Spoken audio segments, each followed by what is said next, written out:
I think something have changed because we used to be able to record it to the cloud. I saw something that's changed.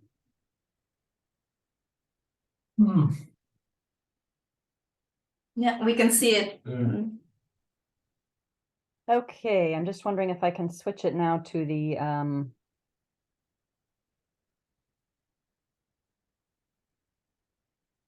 are you seeing the presenter view or the, what do you see? You're seeing the presenter's view. Okay. There you go. Oh, that's a good move. Well done. Thank you. Although now I can't see my notes. More guidelines. Okay, a 2002 book entitled The Eastern European Gypsies, Regime Change, Marginality, and Ethnopolitics by Zoltan Barany concludes on an extremely bleak note. After stating that Roma integration is key to address social marginalization, he expresses his pessimism since after all the drastic changes in Central and Eastern Europe over the last 100 years, the Roma have largely remained at the bottom of society. He concludes, and I quote, "Although I would prefer to end this book on an upbeat note, it would not be honest. I cannot help but recall the words of one of the first people I seriously discussed the Roma situation with. This hardened Romanian human rights activist told me that the gypsy problem would never be resolved to the satisfaction of both the Roma and the societies around them. I remember having a hard time responding to her because I was so appalled in the face of such plain cynicism. 10 years later, I wish I could confidently say that she was wrong. I am truly sorry I cannot." End quote. So I remember reading this book early in my PhD studies there at OCMS and being pretty shocked and appalled that an academic would end a sociological and historical study in that manner. That was literally the end of the book.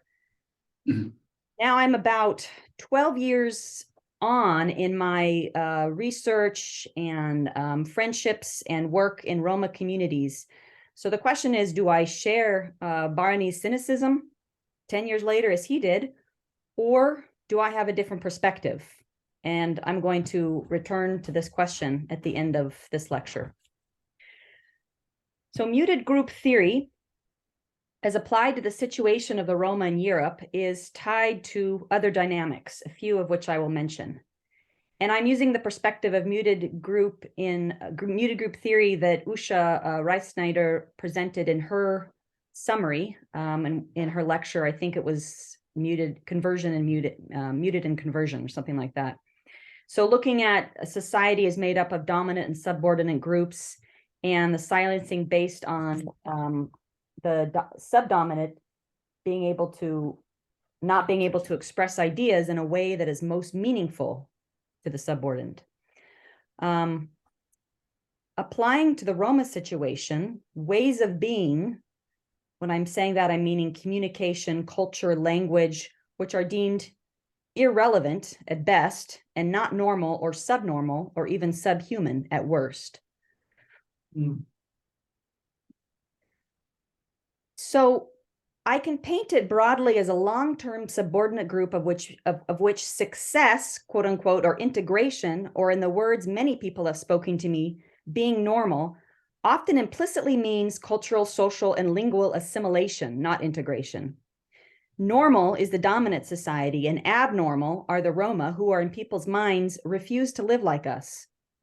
But this is also connected to Romaphobia or anti-Gypsyism, which is, in the words of Aidan McGarry, the last acceptable form of racism in Europe.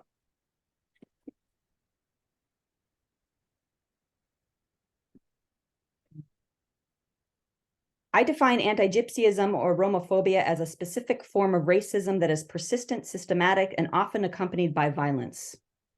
When we think of unmuting, we cannot address it until we begin to understand the pervasive and endemic issue of anti-Gypsyism, which is deeply interwoven into not just the systems and structures of society, but also majority society's identity as people in relationship to this other who is not like us.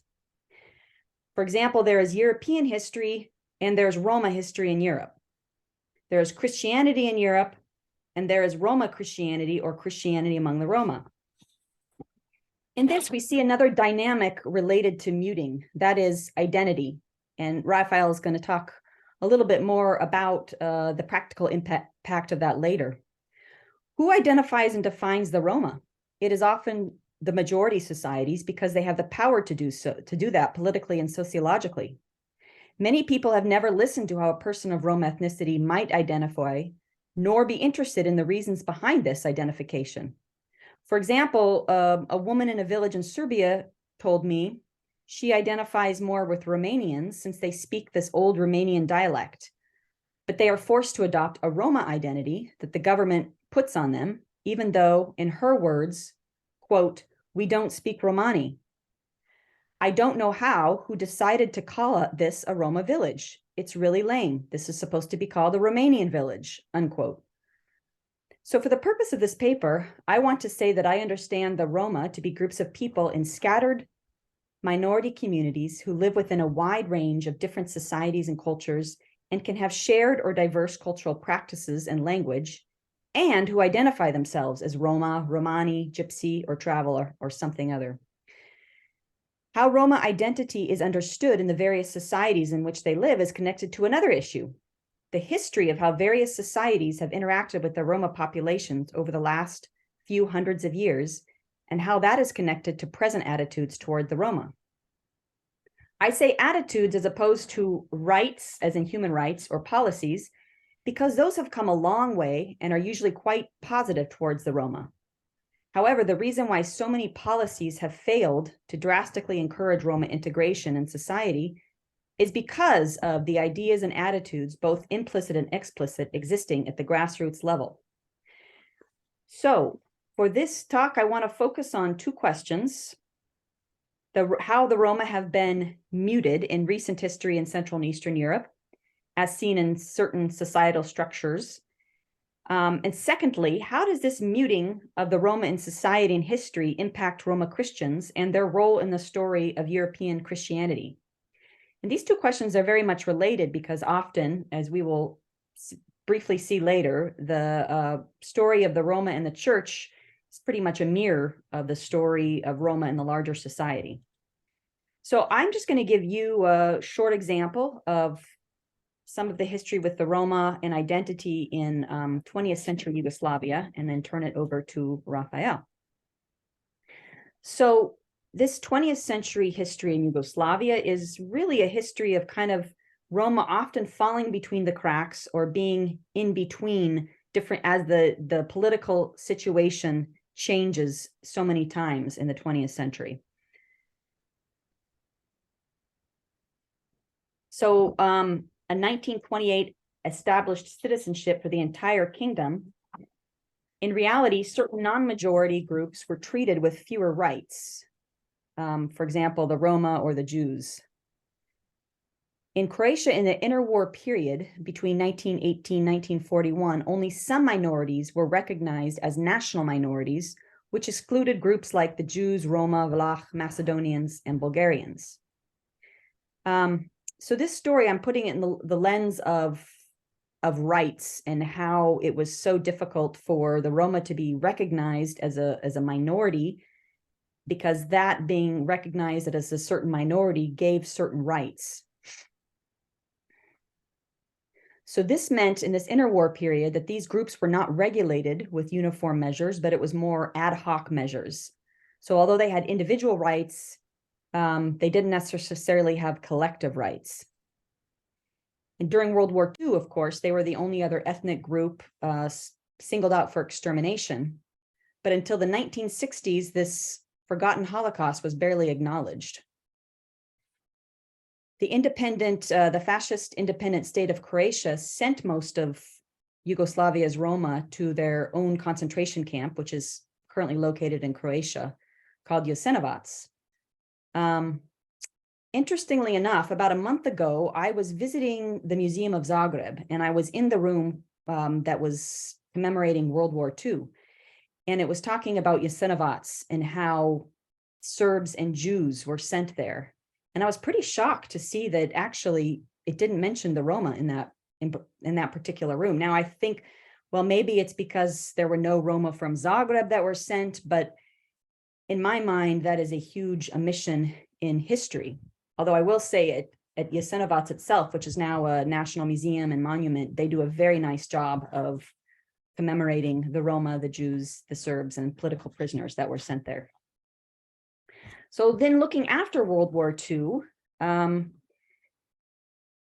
the 1974 constitution in Yugoslavia declared all nationalities and nations within Yugoslavia to be equal, but it differentiated between nations, who were the Slavic majorities, like the Croats, Serbs, Macedonians, and nationalities, which were the other ethnic groups who could identify with a nation outside of Yugoslavia, such as Hungarians, Albanians, Slovaks, and Bulgarians. Unfortunately, groups such as the Roma and the Jews without ties to a nation state were not mentioned at all. So again, they have rights as individuals, but losing out on some of those collectivistic rights. But finally, in 1981, they were recognized as a nationality on a federal level. But again, when the wars happened in former Yugoslavia, the 1990s, many of the Roma fell through the cracks. And I will say that their experience in the war is probably the most under-researched part of the war in Croatia. After the war, many Roma had trouble getting citizenship in the new nation states. And that's for a variety of reasons, not just because they are Roma, but because this issue of minority and being attached to certain countries, they fell into the cracks of some of these dynamics. And it wasn't actually until 2010 in Croatia that the Roma, for the first time, were mentioned in the preamble of Croatia's constitution, and that they were considered an official national minority. And just to give you a little bit of an example of how that plays out on a real person's life, I'm going to share the story of my friend who had trouble getting citizenship. He was born in Eastern Croatia in the former Yugoslavia, and he had a birth certificate, but he had no Yugoslavian passport or documentation. His part of Croatia fell under Serbian rule during the war, and so he got this identity card as living there. And once Croatia won the war and got rights back into that part of Croatia, he was told that he could get automatic citizenship in Croatia if he got it before 18. But as he was standing in line with his parents, he realized he had forgotten his identity card to prove who he was. And when he ran back to get it, his wife at the time and her mother, who were both born in Serbia, were panicking that if he got this citizenship, they would be kicked out or persecuted as being born in Serbia.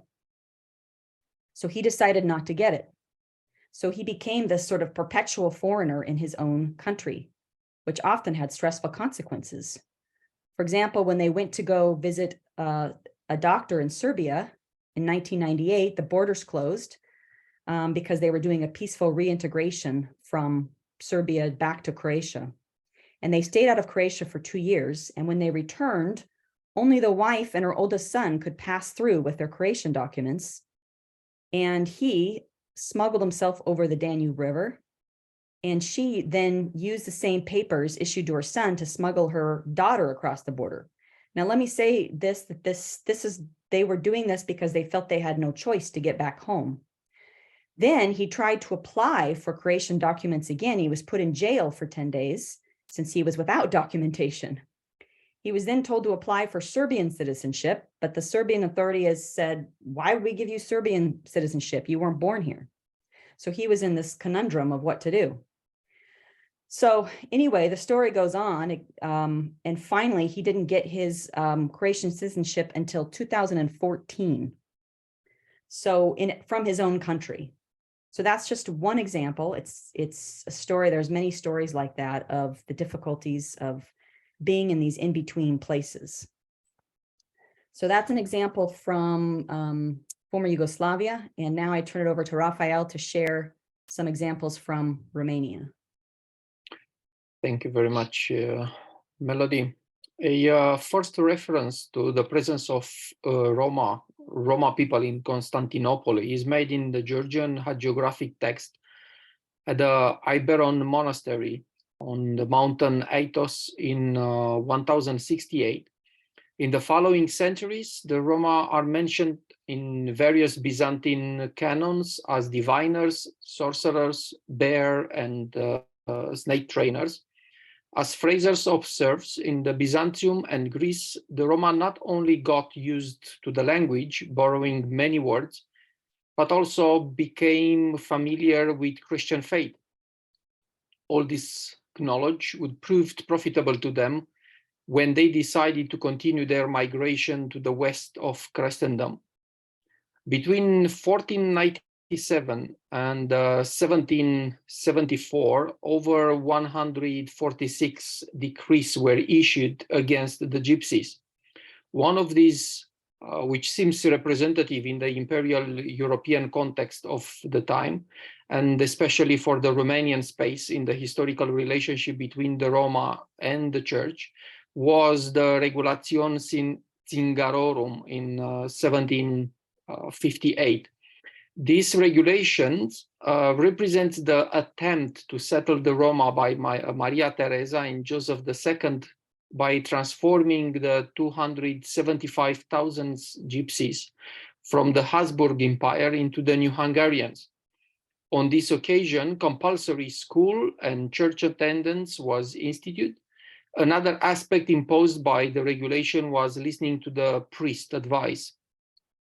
This sounds positive, but other instituted laws were difficult for the Roma, like forbidden to talk their own language and wear their own national costumes. All these are just a few historical landmarks to create a chronological perspective of the Roma in the European space and the relationship between them and the Church in Europe. The first documentation attestation on Roma on the territory of the Romanian principalities is from 1385 until 1434, where it is mentioned that rulers of Transylvania, Wallachia, and Moldova donates over 400 houses or villages of gypsies to various monasteries. Roma researchers consider that slavery started before these documented transactions, but it doesn't say if their status were as servants or slaves. Later, after 1640 until 1831, are documented law, norms, and canons with regards to Roma slavery, stated that gypsy kids are property of their parents' masters. If husband and wife got married without their master's approval, they could be divorced, and boys' children belong to husband's masters, and girls' daughters belong to mother's master. Also, free people married with Roma slaves could be divorced by their master. Roma kids together with a horse could be donated as gifts. Historical sources demonstrate that the legal system facilitated the existence of Jobaji, term of Hungarian origins, in Transylvania, and Serbs, term of Latin origin, servus, in Moldova and Wallachia. The robi, Romanian term, were Romanian peasants, servants without properties, working on Romanian aristocrats' lands. The legal difference between Romanian servants and Roma slaves is in its statute, considered to the local lack of social, economic, and family rights of Romas. Between 1848 until 1856, the statutory situation of the Gypsies was changed in the Romanian principalities. In 1843, the Emancipation Law was issued and became the starting point of abolition of Roma slaves, which apparently ended in 1859. Venera Akim identifies in the archives on that time more than 260,000 freed gypsies, representing 7.3% 6% of the population of the Romanian principalities. As we observed, it was the imperialistic context where main imperial powers controlled the continent. Romanian territories were in the vassalage relationship with the Habsburg and Ottoman empires. And Roma were the countryless people without centralized leadership traveling around Europe, and there was no patriotic desire or for ethnical unity and for liberation. All this historical context favorized the Roma slavery. From religious perspective, due to the double sense of the word robi, now is in a dispute between the Roma activists, including the self-titled king of Roma people, King Cioban, and the Romanian Orthodox Church, which also had many Roma slaves, arguing for historical reconciliation or asking for public forgiveness. The argument of ROC, Romanian Orthodox Church, is that there was slavery historical time for both Romanian and Roma citizens. Also, there were Romanian peasants, so there is no reason for forgiveness. In 2020, Lucian Blaga University in Sibiu submitted a project for funding. One of the goals of the project was to analyze the Orthodox Romanian Church actions of the last 300 years that targeted the Roma minority. The project has been declared the winner for a budget of around 1 million euros.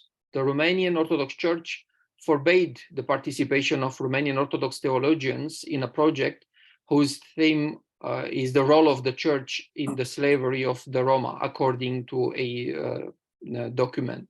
The document, which starts from the situation of this project, imposed a series of restrictions of Orthodox theologians.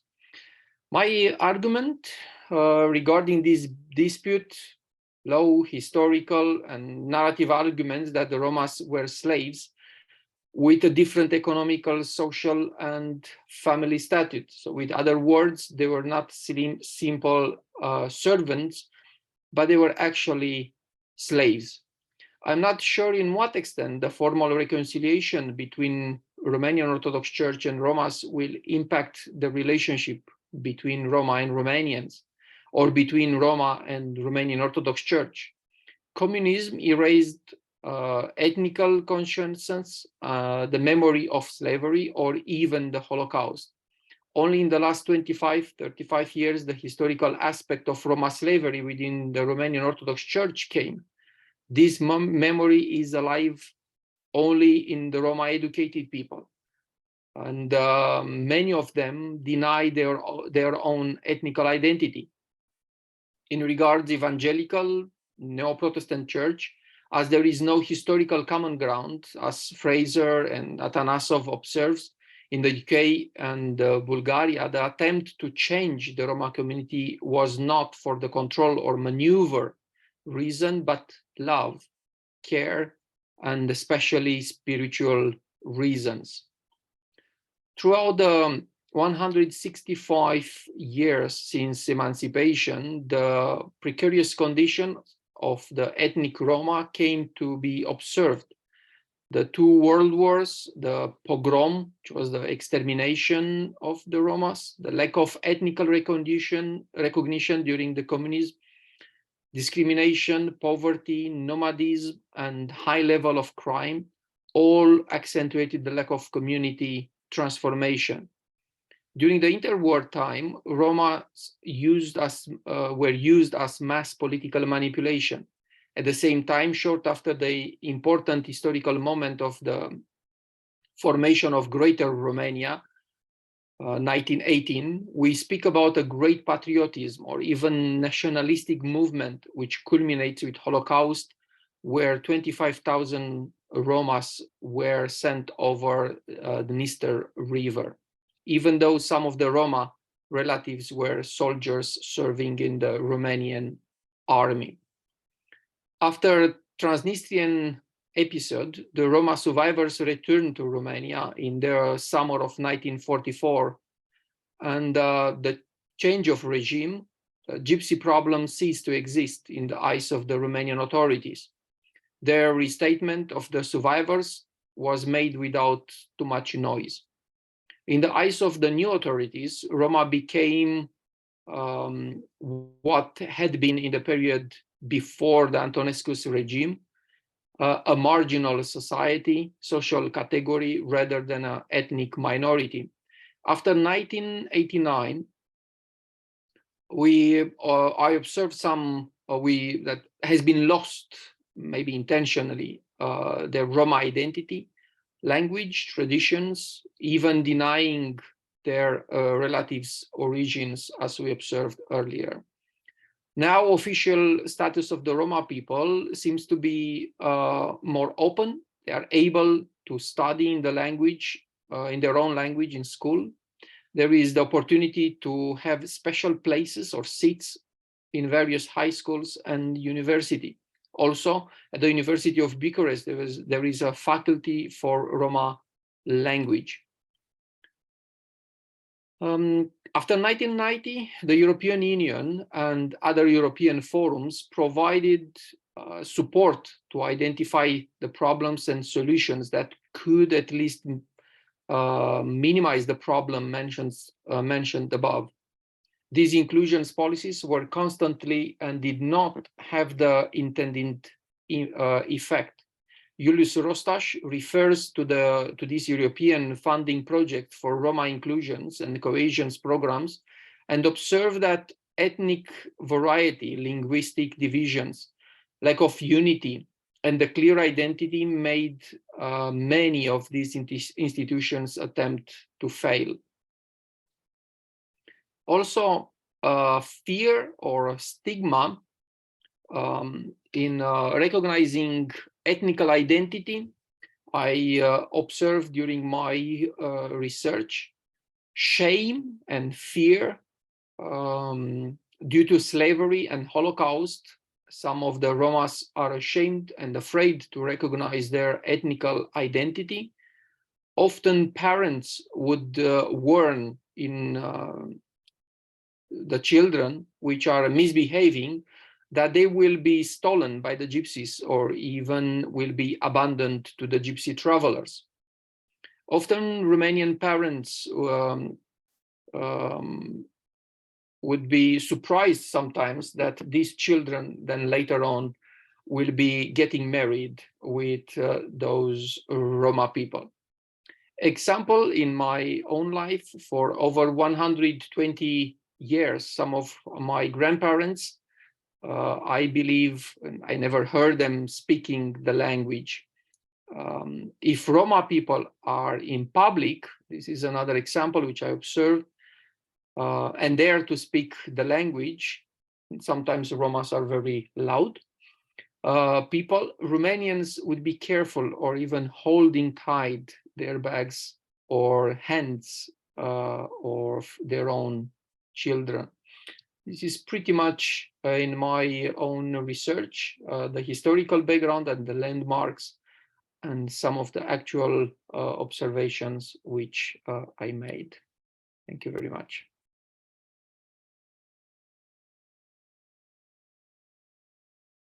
Thank you, Raphael. I'll continue with going into the second question.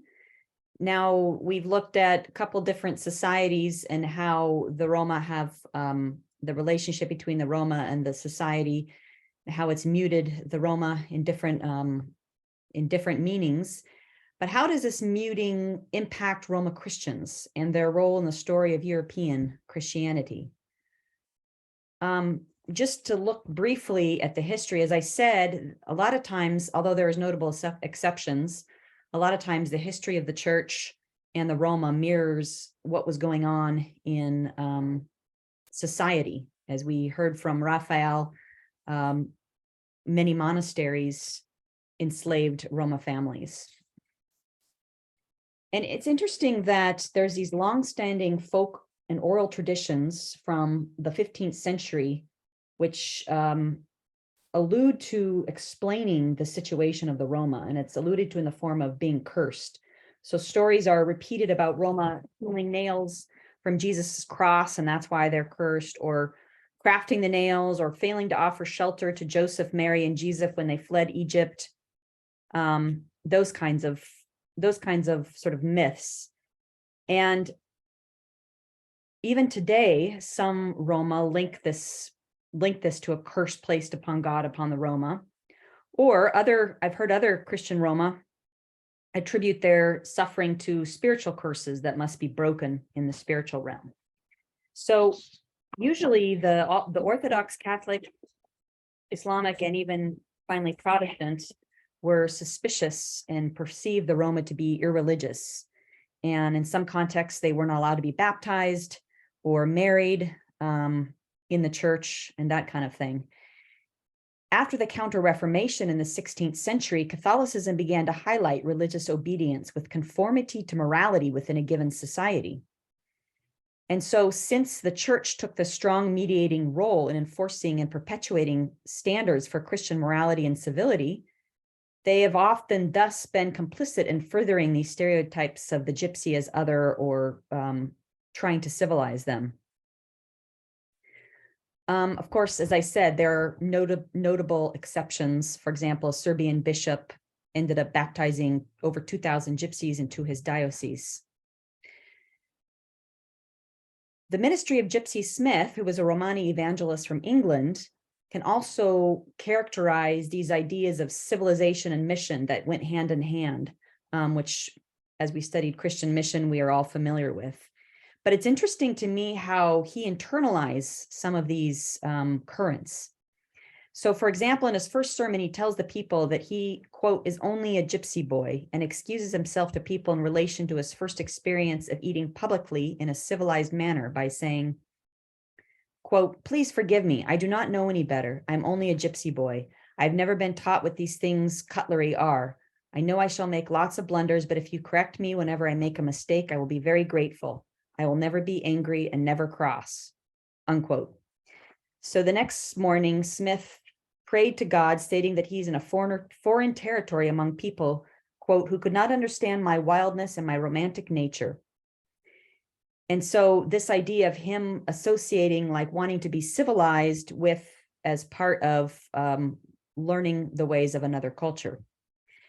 And of course, the rise of Pentecostalism among the Roma, which has been phenomenal and beginning in the 1950s and 60s and spreading all over the world, has had a lot of impact on the relationship between Roma and the church.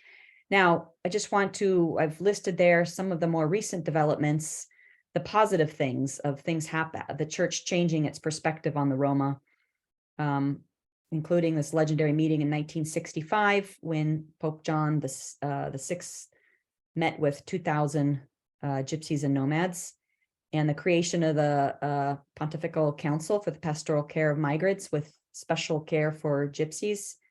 And most recently in 2019, Pope Francis apologizing in Romania for the treatment of the Roma. For Protestant, we have many examples of churches really trying to take account of their history with the Roma and apologizing or making a new future statement of how they want to relate to the Roma. We see that in Church of Norway apologizing for doing terrible things in Norway against the Roma people. And 2014, Lutheran World Federation, they came up with, I think, 12 points that are really wonderful and articulate in terms of learning Roma culture and creating spaces for Roma and non-Roma to get to know each other, stopping to victimize Roma and that kind of thing. And it goes on. In recent years, evangelicals as well, the mainstream evangelical church, notably European Evangelical Alliance, has made pointed inclusion of the Roma in some of their European-wide conferences in the last few years, and also Lausanne in the last European Lausanne conference, which was online. They even included a Roma workshop, and the last sort of commissioning speaker was a Roma woman, which I felt was a huge, significant step forward to the church in Europe. Now, moving on, I want to talk a little bit about challenges, because there's still a lot of challenges when we think of unmuting the Roma in terms of Christianity in Europe. And one of those are some of ongoing problematics in mission paradigm. As we heard earlier, Adrian Gary saying the last acceptable form of racism is anti-Gypsyism in Europe. Sometimes it feels like the last acceptable mission colonialism can be directed towards the Roma as well, because often it seems, not often, but sometimes it seems like people's intent on evangelizing Roma is more with the greater goal of to make them like us. And that manifests in various forms. And one example I want to give is the ministry resources, which can be often generously given. But I had an experience this past fall, which they felt less like a generous blessing and more of actually a muting of creative possibility. It was a group from the States, and they were speaking in front of a large gathering of Roma leaders, Roma pastors, people in ministry working in Roma communities. And at the end, they were essentially offering their materials, and there was an implicit promise that if people did their materials, that revival would come to their communities. Now that's problematic in itself, but then at the end, they brought a bunch of people up and they started loading up their arms with their materials, their books and pamphlets and things like that. And then they proceeded to say that we have an app, we have this, we have that. If you want our resources in your language, we can translate them for you. And I had this very interesting experience as an American sitting in that audience, listening to my fellow Americans, of even though I'm not muted, but I felt like this showering, I would even call it a fire hosing of resources sprayed out of the audience was nothing more than actual a muting in terms of people developing their own indigenous ministries that would probably be more applicable and less cookie cutter, and create that sense of creative mutuality in the community. So that's another issue. In this two parallel streams of Christianities, I kind of mentioned that at the beginning, that there's what's happening with, and maybe you could argue that this is also taking place with many migrant churches, but there's what's going on with Christianity among the Roma. And then there's sort of the mainstream, let's talk more evangelical movements. And oftentimes those things have nothing to do with each other. And I'm not laying that all on the blame of non-Roma, because I know Roma Christian movements that really don't want to work with the Gajo or anyone who are non-Roma. So it can go both ways. But this was put well by a friend of mine who is in Macedonia, and his family has worked with Roma, been involved in Roma ministry for about 20 years. And he was commenting that when he was asked to write a book chapter, he's an academic, on Roma, he did so. But when he was asked to contribute in another sense to another publication about his context, he barely mentioned the Roma. So again, it's those two streams of, even though his context actually is full of Roma and his relationship with the Roma, somehow when he was reflecting on his Macedonian context, they were more of a footnote. And then lastly, this idea of doing things for the Roma or with the Roma. What I've noticed is churches and groups who wish to deal with some of these issues and have justice and reconciliation. And so they put on events that will help deal with the justice issues. But again, and I'm going to give an example. I was invited to a conference called Justice for Roma and Sinti. This was back in 2019 or 2020. And it was a very nice event. And people were earnestly grappling with some of the injustice issues and how it affects the present. And some of my Roma friends were there from Serbia. And at the end, we had these two different conceptions of the conference. From the people who put on the conference, you had the perspective of that we really made some headway. This was a wonderful conference, and it was a nice conference. And then from some of my Roma friends, hearing them comment saying, what was the point of this conference? Just sitting around listening to people talk. And they were very unhappy with the conference and said that they would not want to participate in something like that again. So it's this problem again of high-level rhetoric versus grassroots reality, which is also not just a problem in Christian circles, but as I said before, at state and European levels as well. So the developing story of Christianity in Europe, who gets to shape and narrate it? First, I want to just talk about theological education. Who is writing the local theologies? And often, most of the time, it's not the Roma who are writing the local theologies. And I want to give one example. I am on a board of a Roma Bible School, which is a very contextual project. And it's not accredited by any kind of state agency or anything like that. It's really for people of any education. Even if you've not had one formal year of education, you can come to this school. And anyway, these two students, two guys from Serbia, they have just been captured by studying theology, and they want more. And they want to start studying at a local evangelical seminary.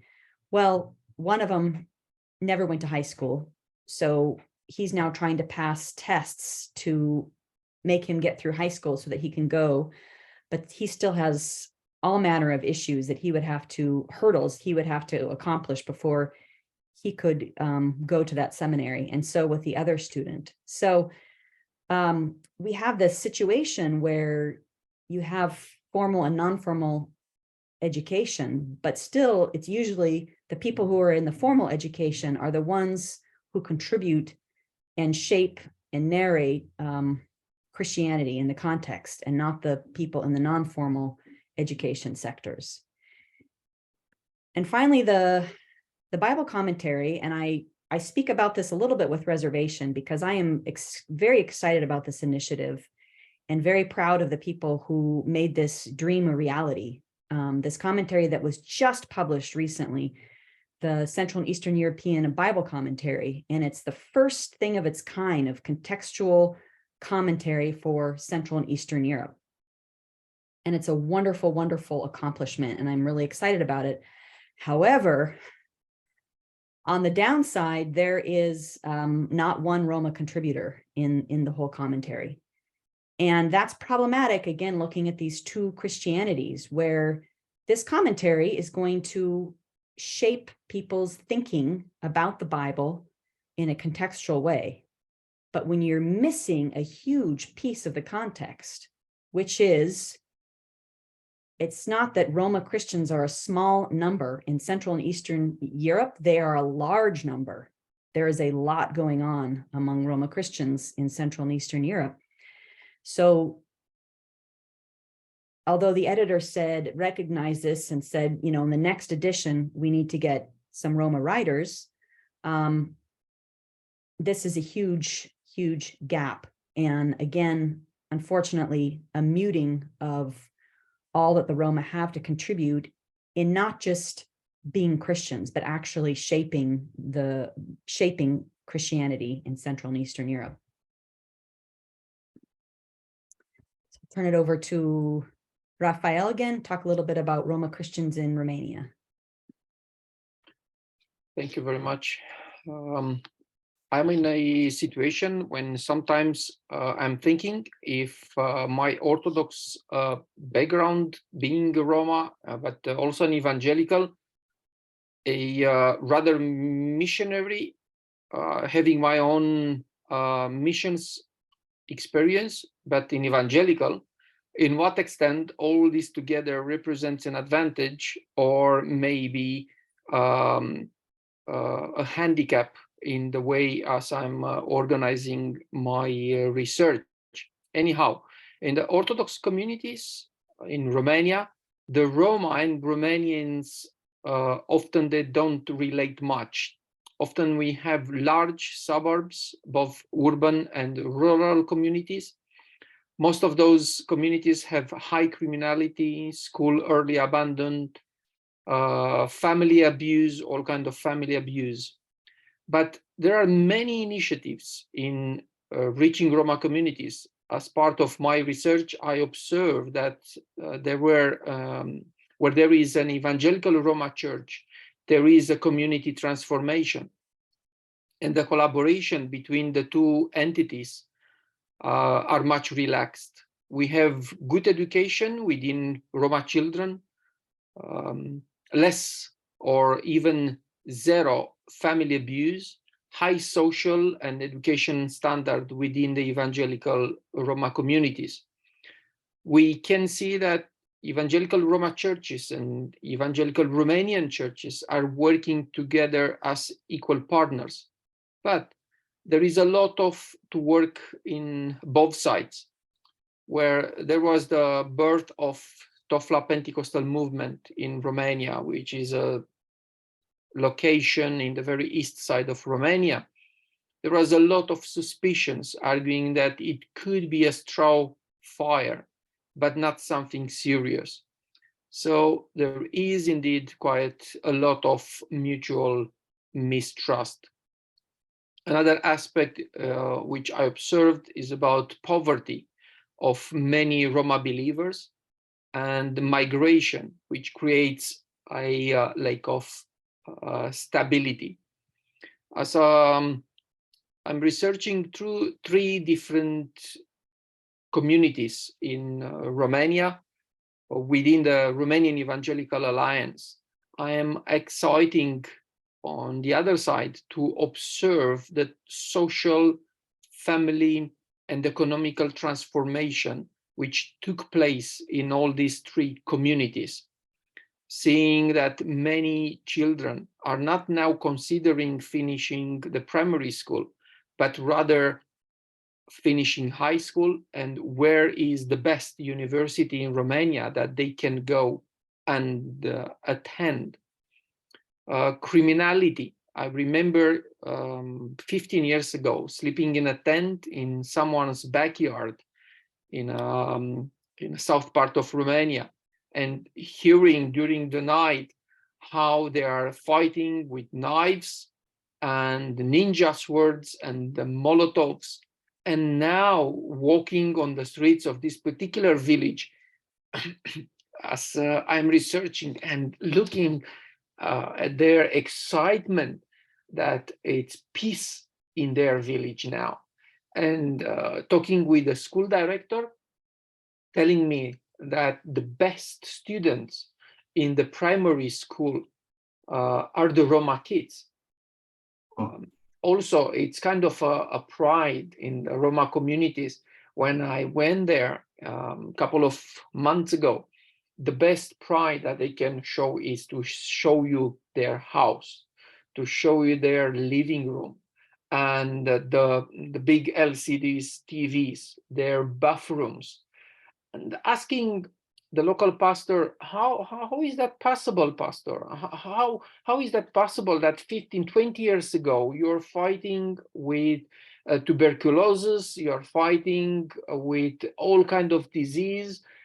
Where is the transformation? How that possible? How is that possible? He was telling me, firstly, well, brother, only God could change the community, and the church has a particular a dynamic.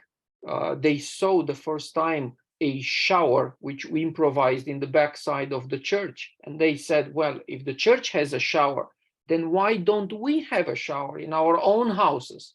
Well, also in the pandemic time, it's interesting that the local school, they came at the church asking for masks and sanitizer tunnels to sanitize their school students. And the local policeman was asked by the county representative why from this particular community there is not any more criminality files coming. And the answer of the policeman, the local policeman, was, well, since there is a church, Sunday they go to church and there is no much parties in the, parties with alcohol in the community. There is no family abuse. So that's why we don't have files to show at the county police station. So I'm excited about the ethnographic research I'm doing, and I do see the church role in its community. Yes, when the Orthodox Church sees the transformation, the local transformation, they are happy to collaborate. Even though the evangelical churches are seen as sects or cults in Romania, but there is a collaboration, there is a partnership. And one final example, I remember in one of the locations when a house was destroyed by fire during the night, the local pastor went to the local priest and he was sharing, Father, we are now here responsible for this very community.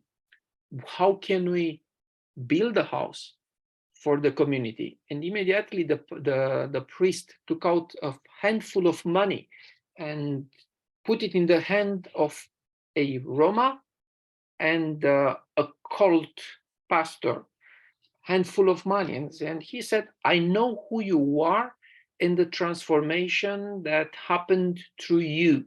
So again, the role of a local leader, which is probably another theme of my research in the transformation in the local Gypsy community.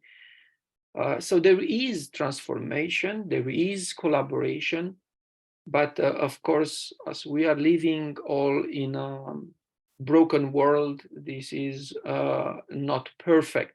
But I strongly believe that when Jesus said, go and find the least of this world under the bridges and the edge of the streets and bring them to the banquet.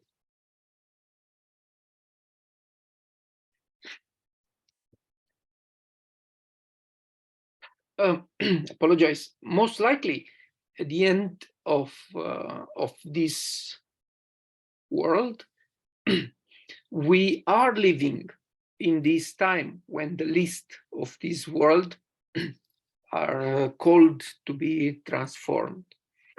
Thank you very much. Appreciate your attention.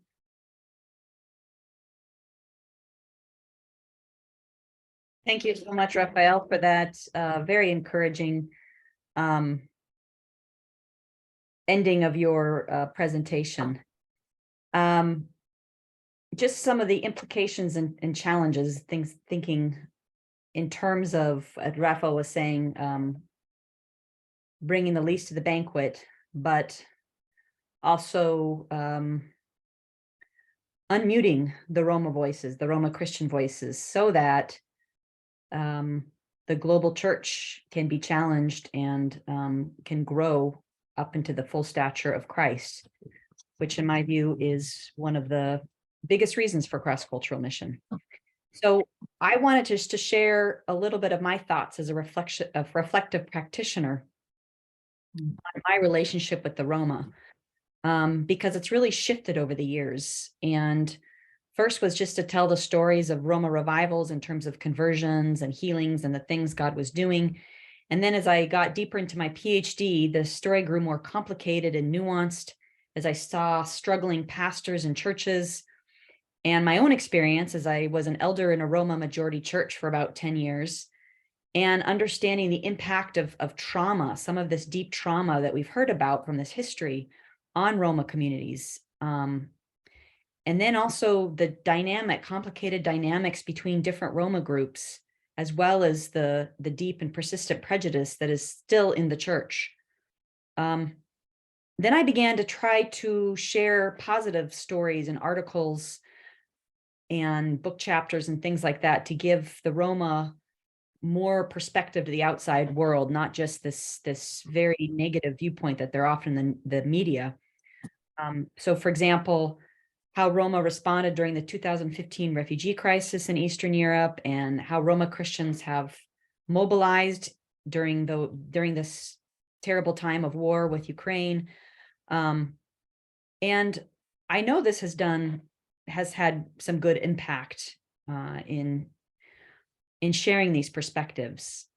However, as I'm reflecting on my role, as I try to broadcast the Roma voice and advocate for them, I have to recognize that what I pick and choose is highly subjective and based on what I think should be shared and according to my perceptions of reality and life. And of course, I do interviews and ask people for their thoughts and perceptions. It is me who's ultimately weaving the story for an article or a book. So that's valuable, but it's not essentially unmuting the voice of the Roma. So the only thing that can counter this, of course, is more Roma writing and speaking in the context of the church, not as a sort of special project or a separate stream of Christianity, but as active agents who have some things to say to the global church. So I think a lot of this has to happen at the grassroots level. And as I mentioned, Roma Networks is a grassroots organization that does work at the local level, and it's Roma kind of stating their visions and needs and ideas and going forward with it. And in conclusion, I would say that the reason I think we wanted to mention this history is that you can't unmute without a reckoning of the history. As Raphael mentioned, that it's only in the last 20, 25 years that this idea of the slavery in Romania is even coming out. I mean, I've talked to numerous Romanians who didn't believe me when I told them. They'd never heard of that. They didn't learn it in school. So this repentance and acknowledgement of blind spots, recognizing these God complexes of the non-Roma, that people think that they know what's best for the Roma, for example, even if it's in Christian work. So transformative reconciliation must be connected with human agency. So with that, I want to return to my question at the beginning. Do I have that cynical view that the sociologist and historian Barani had? And I definitely do not. As Raphael so adequately put about the changes in Romania and the changes that are happening slowly in transforming Roma communities, but not just that, this transforming of relationship between Roma and non-Roma in the sphere of churches and the sphere of mission is definitely making progress. And so I am very hopeful, even though I see the challenges and the ongoing racism and issues. I have nothing but, and as a Christian, I have nothing but hope and excitement to see what God will continue doing among the Roma and through the Roma. So thank you for your attention. Turn it over to any questions. Thank you very much, Melody and Raphael, for your presentation. Is there anyone who has raised their hand? If you have any questions or comments to me, please raise your hand. David. Yeah, this was excellent, and I think it worked so perfectly with Raphael giving his lecture along with you, Melody. Thank you very much for this excellent presentation.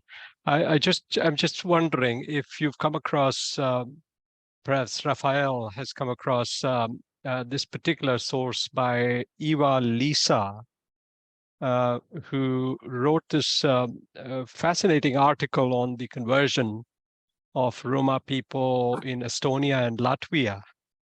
I know it's not part of the same. I know it's part of the same cultural sphere, but it's probably outside the remit of your research. But if you have come across this particular source, you're probably aware of the basic argument there.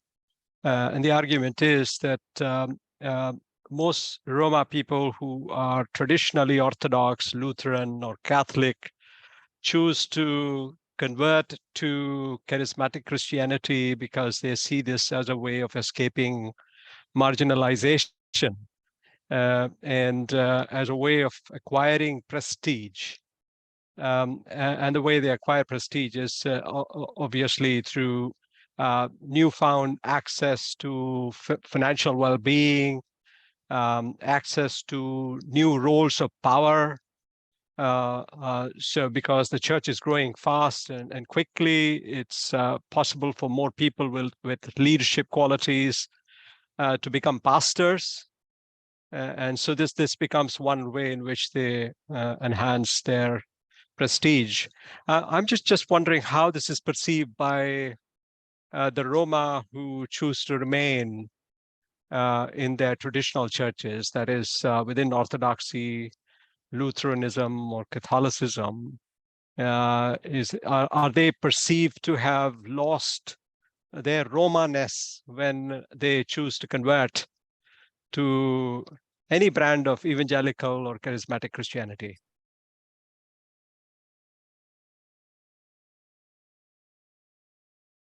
You may answer, yeah. Raphael, do you have a comment to that? Yes, two aspects which I observed. The evangelicals in Romania, they are not ashamed to call themselves gypsies, and they are okay to be called like that, which I found ethnographically more appropriate than the activists, let's call it Roma perspective. Also, in the latest census, which took place last year, there are about 500, almost 600,000 Roma people recognizing their national ethnical identity. Definitely, according to European censuses and local county counting of the Romas, it could be more than 2 million. Surprisingly, 24.7% out of those 500,000 Romas are evangelicals, or they are declared to be evangelicals, which gives me the hint that to be evangelicals or evangelical Romas are more eager to recognize their ethnical identity. Also, the victimization aspect among the Romas is not predominant. They find their identity rather in their new religious realm, in their in Christ, basically, rather than in their ethnical background, which I found that fascinating.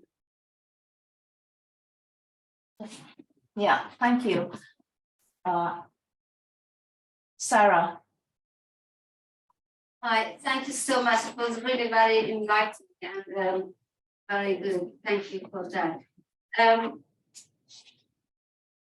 have a question in regard, actually, I forgot the name of the first speaker. Melody. Melody. Yes, you all rightly talked about making them like us. And still the question of us and them is within the literature and within our practice as well. And the other thing is listening to Raphael talking about how the church changed them. It seems the church is making them like so-called us, whatever is us is. And if a church wants to be a kind of Roma church, how would the Roma church would look like? Do you have a kind of localized vision or about the church among the Roma, how would that look like? And why is still within the church still we have us and them? How can they become them? We all become them. Do you know what the language of us and them, and then also making them the transformation? It seems like is assimilation rather than integration, because what I haven't heard, and I am a convert myself, one of the things which I always struggle, the church doesn't want to integrate itself. The church constantly wants to integrate us into its way. And then how that, for example, within the Roma I'm listening, how that would work. Yes, thank you. Sorry, your name was Sarah? Sarah, yes. There, that was a very good question. And I would say it is there's so many different dynamics. It's extremely complicated. And it also depends on what context you're talking about, because depending on where you are and what's going on with the Roma in that context, it could be a different answer. But speaking from my context of more Croatia, Serbia, Bosnia, those countries, it's, I guess from a local church perspective,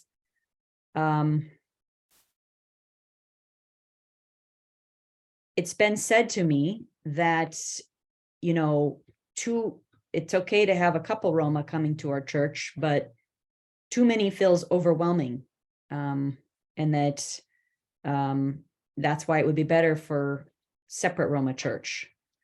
Now that's not everybody's view, but that kind of dynamic does exist.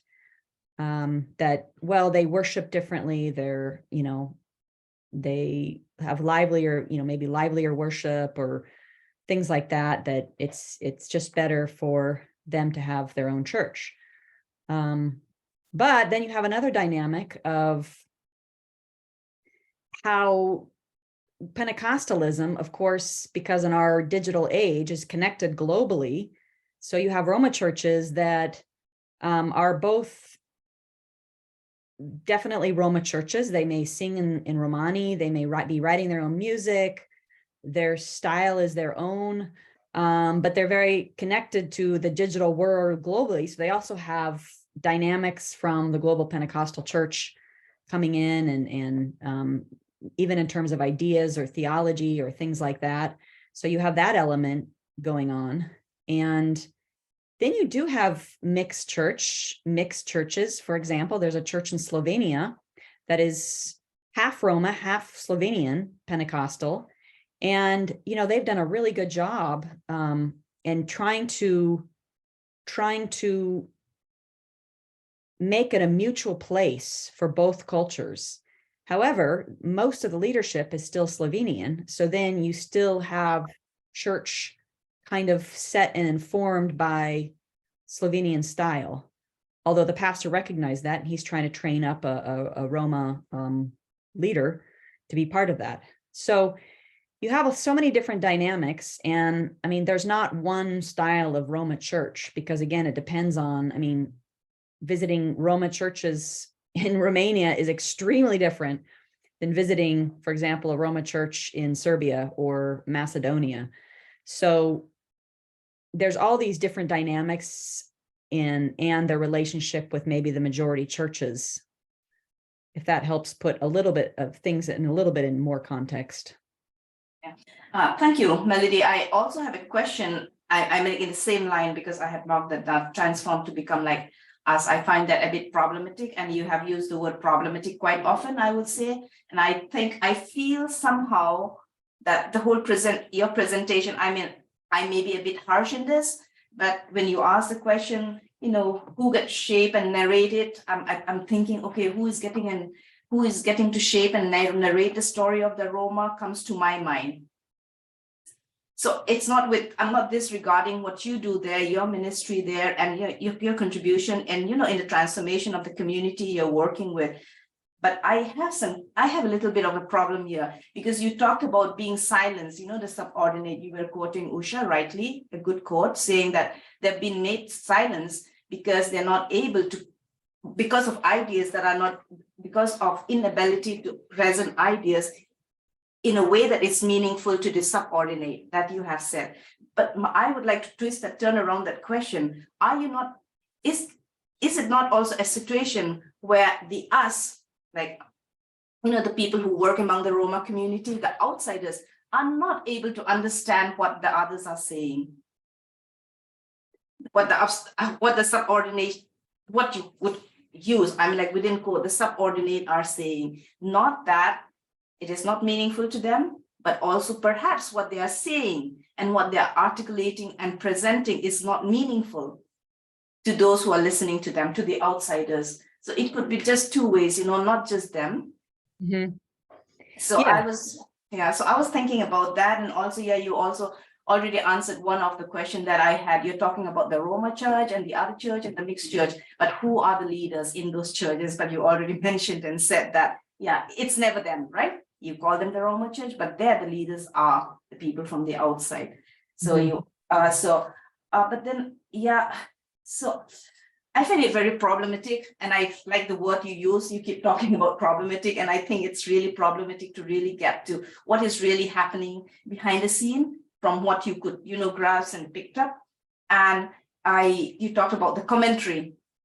So what came to my mind when you said, the commentary is there, but you don't have any locals, the Roma contributors in that. Perhaps the commentary is also shaped according to the way how the outsiders want to convey. And perhaps the Roma also cannot really really feel that it resonates with how they feel and how they would like to view the scripture and what they see and what they take from the scripture. And perhaps the people who are putting that together do not find any Roma who would be able to sort of, be able to speak and think like them, and therefore they could not find any suitable person to join them. These are just my thoughts that are in my, moving around. So so I'm wondering with Damon, before you interrupt me. So I was thinking about what make you, this is a bit personal, but you don't need to answer. What make you, this is not just you in a personal way, any other people who works there among the Roma people think that you are needed there, that you could solve their problems or meet their needs? Yeah. It's not personally for you, but just something that is troubling me a little bit, or just I'm curious about. Any hints to that? Well, long and short of it, am I needed there? Not really, in a sense of, I think I'm contributing in the goal of encouraging and empowering Roma to contribute to Christianity in the sense of having a voice in global Christianity, I guess. But am I needed? No, not really. However, I could say that I view it very mutually, where I have learned and grown from the Roma, from my Roma Christian friends. And so I don't view it as something I am doing that, they need me and I am augmenting their voice or whatever in those terms. Rather, I am together with them, learning and growing as a body of Christ together, and contributing in that way, as would anybody around the table contribute. So yeah, I don't feel like I have too many, I feel like I have too many weaknesses to have a savior complex. One weakness is my struggle with the language, with not just trying to pick up a few words of Romani, but also Croatian, which keeps me, constantly struggling and being challenged. So that's the answer to that question. In terms of I have that in quotes of being like us, as in kind of a facetious, what people are implicitly maybe thinking when they're thinking about transformation among the Roma.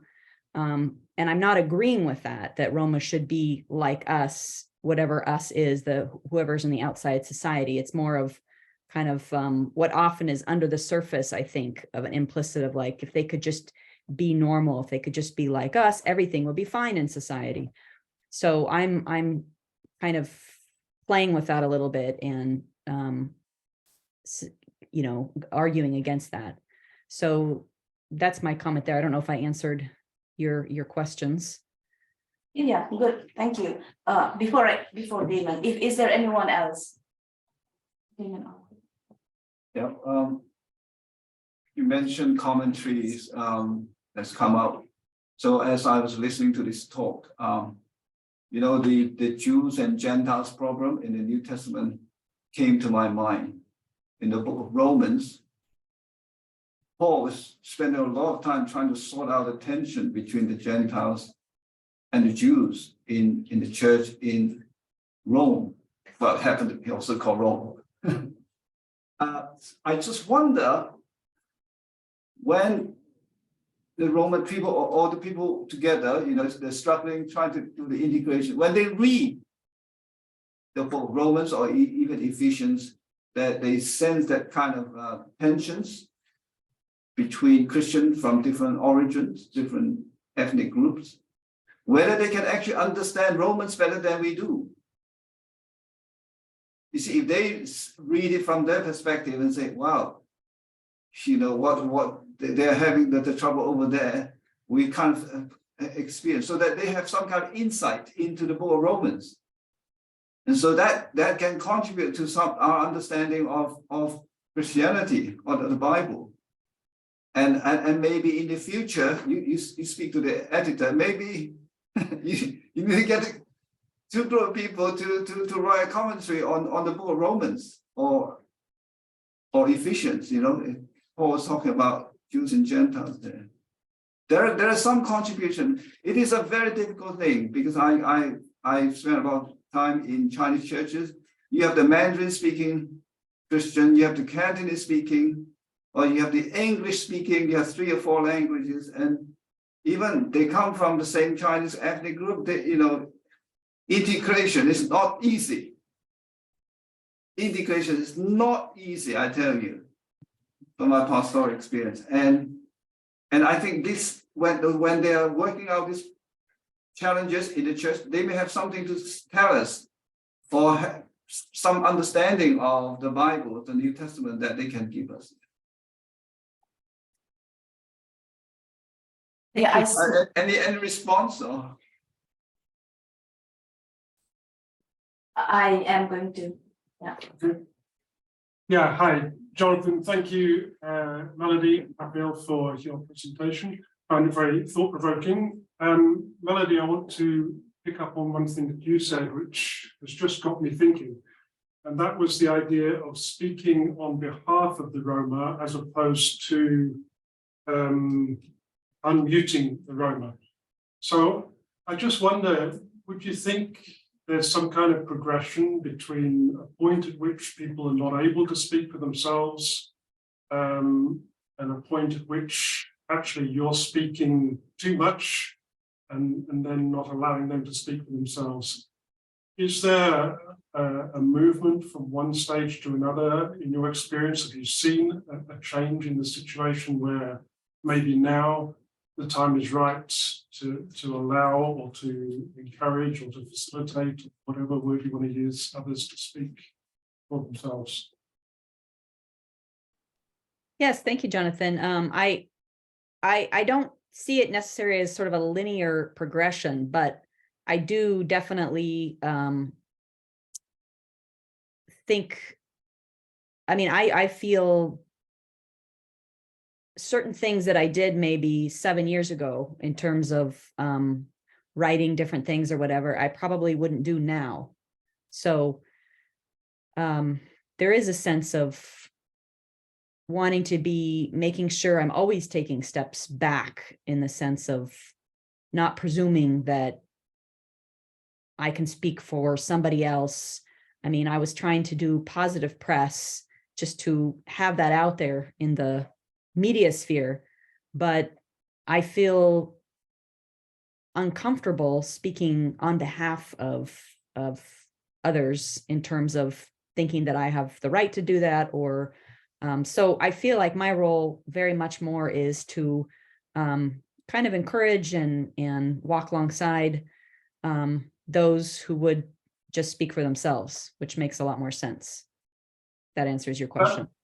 Is that because there's been a change in the climate, a change in the situation, or is that just your change of viewpoint for yourself as to what you think? I think maybe both. I think there has been a change. I mean, this, for example, the Roma Bible School, that was an initiative started by the Roma, and I was invited into that process as a board member, but it wasn't my idea. It's not my initiative. I'm not directing it. I'm part of that, offering my own ideas and thoughts and that kind of thing, but I'm only one part of it. And, you know, everybody else is also part of directing it.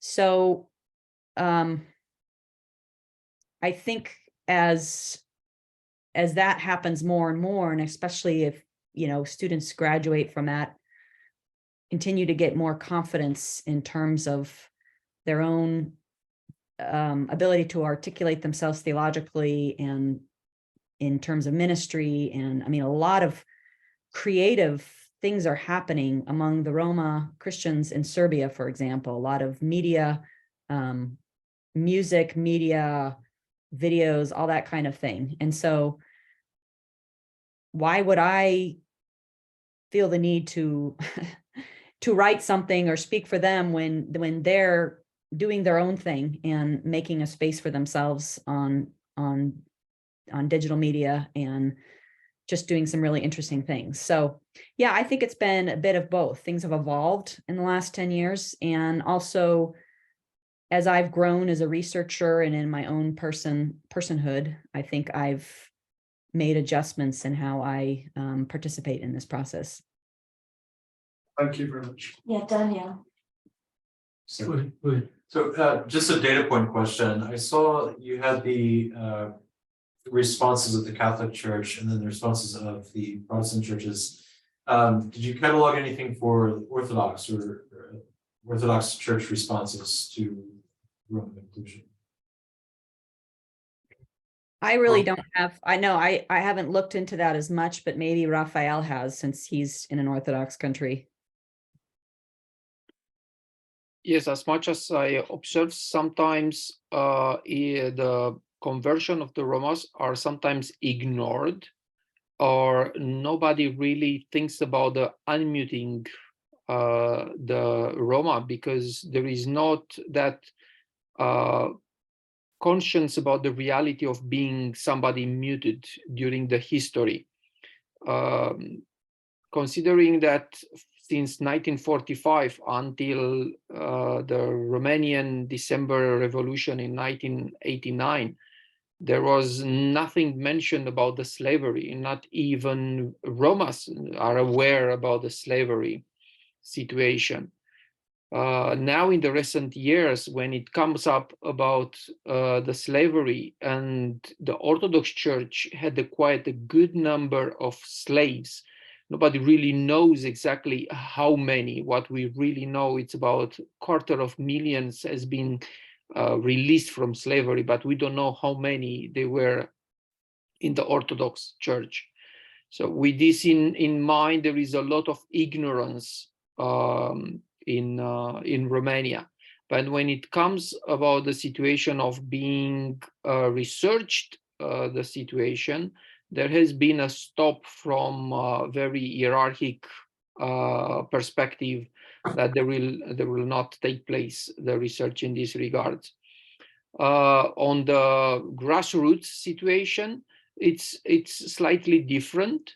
There are missiological attempts among the Orthodox churches, some, not many, But Roma people are more open to the Neo-Protestantism simply because they're not sharing the common history.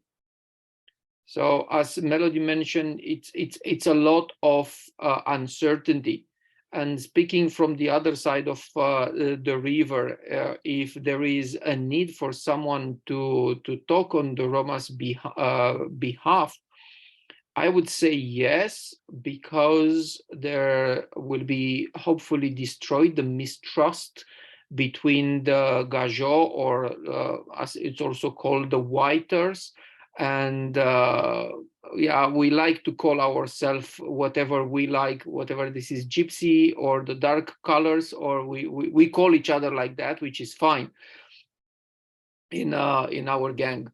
Yes, there is a need, because there is a lack of how to say, we don't have the mentality of talking in our behalf. We don't have the mentality in not even going to school. So when it comes about going to school, there is not this mentality of library where the gypsies can go. I found similarities among the travelers in Ireland and UK, where they couldn't believe that in a university library there could be gypsies, that there is a place where the gypsy can go. So when they realize that, yes, gypsies can study, and they are pushed by the Gajo, by the Romanians or whatever, the whiter people, there is a pro in that. Closing is, when now I'm working in a project of Bible translation in Romani standard, and behind this project was a Romanian fellow, which slowly stood back and allowed the gypsies to work on their own translation. Another question which come up, I think earlier, what makes a gypsy church gypsy church? This is a very good question. My professor keep asking me that. Well, we sing Romanian, we read the Romanian Bible, but the mentalities, values, it's totally different. And sometimes Romanians, they don't understand what's happening in a Roma church. What are the values and how we deal with different problems or different family issues or community issues. And that's why sometimes I believe that sooner than later we can write a gypsy theology, the same as we can speak about an African theology or a liberation theology in South Africa. Atanasov raised the same question. Can we, at the end of his thesis, can we talk about a gypsy theology? We don't know yet. Maybe we are writing that now. Thank you. We are running out of time. It's been a very thought-provoking presentation and also discussion, bringing lots of questions to our mind. The last comment or question, Zeb, and then we'll end with that. Thank you. Just very, very briefly, there was this OCMS graduate, Corneliu Constantinescu, who wrote a lot about reconciliation in Romania theologically, and I maybe just wanted to bounce. How have you been able to interact and maybe apply some of his ideas to the Roma situation that you've been describing? And secondly, Raphael, I'm just interested, maybe just a very quick comment about your journey. Orthodox and evangelical at the same time is very intriguing for me. And maybe just briefly, we don't have much time, but that process is something I'm also studying in my context as well, so it'll be interesting. Yes, Raphael. Yes, thank you very much. Yes, I'm going to interact in my theological reflection in my latest chapter with Corneliu Constantinescu's papers. Yeah. Yeah, I think with that, with our graduate unfortunately passed away because of COVID. yeah, with that, we will end this our session. And yeah, thank you very much, Raphael and Melody. And it was really, I would say, really good that we have both perspective coming in together, which makes it more, what would I say, more thought-provoking. to see the two of you together presenting, making a joint presentation. So thank you very much. Yeah, thank you all. Thank you very for the much. invitation. Thank you.